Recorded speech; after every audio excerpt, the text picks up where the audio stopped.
எபேசியர் 5ஆம் அதிகாரம் வசனம் 15-16. ஆனபடியினாலே நீங்கள் ஞானமற்றவர்களைப் போல நடவாமல் ஞானமுள்ளவர்களைப் போல கவனமாய் நடந்து கொள்ள பார்த்து நாட்கள் பொல்லாதவைகளானதால் காலத்தை பிரயோஜனப்படுத்திக் கொள்ளுங்கள்.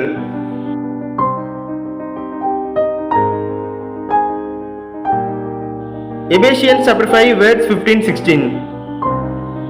Be very careful then how you live, not as unwise but as wise, making the most of every opportunity because the days are evil. Amen.